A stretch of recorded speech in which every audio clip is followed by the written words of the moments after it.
తెలంగాణ విద్యార్థులకు పెద్ద శుభవార్త అని చెప్పవచ్చు. 2025 ఎగ్జామినేషన్ అటెండ్ అయ్యే విద్యార్థులకు శుభవార్త. ఎందుకంటే ఇక్కడ మనకు క్లారిటీ అయితే ఇవ్వడం జరిగింది. ఏదైతే ఎగ్జామినేషన్‌కి అన్నమాట 5 నిమిషాలు లేట్‌గా వచ్చినటువంటి విద్యార్థులకు కూడా అనుమతించాలన్నటువంటి దీనిపైన కీలక న్యూస్ అయితే తెలంగాణ రాష్ట్ర విద్యా మంత్రి అయితే ఇష్యూ చేయడం జరిగింది.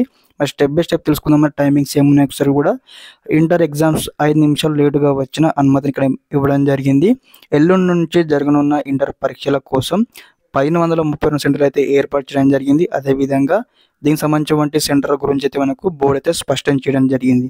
అదేవిధంగా ఎగ్జామినేషన్ టైమింగ్స్ మనం చూసుకున్నట్లయితే ఉదయం 9 గంటల నుంచి మధ్యాహ్నం 12 గంటల వరకు అయితే జరగనున్నాయి. కానీ ఇక్కడ ఏదైతే 8 గంటల 45 నిమిషాల్లోగా విద్యార్థులందరూ కూడా పరీక్ష కేంద్రాలకు చేరుకోవడం కూడా మనకు ఒక క్లారిటీ అయితే ఇన్స్ట్రక్షన్స్ అయితే ఇవ్వడం జరిగింది మన హాల్ టికెట్లో కూడా. ఓకే, ఇక్కడ కీలక విషయం ఏంటంటే ఇక్కడ 9 గంటల నుంచి ఎగ్జామ్ స్టార్ట్ అవుతుంది కాబట్టి 9 గంటల 5 నిమిషాల వరకు అన్నమాట అనుమతిస్తామని చెప్పడం జరిగింది. దీనికి సంబంధించిన క్లారిటీగా న్యూస్ అయితే మనకు ప్రకటించడం జరిగింది. చూడవచ్చు ఇక్కడ మనము న్యూస్లో ఉన్నాము ఆల్రెడీ. ఓకే, ఇదన్నమాట ఇన్ఫర్మేషన్. తప్పకుండా ఇన్ఫర్మేషన్ యొక్క ఫ్రెండ్స్కి షేర్ చేయండి, లైక్ చేయండి, ఛానల్కి సపోర్ట్ చేయండి. Thanks for watching this video.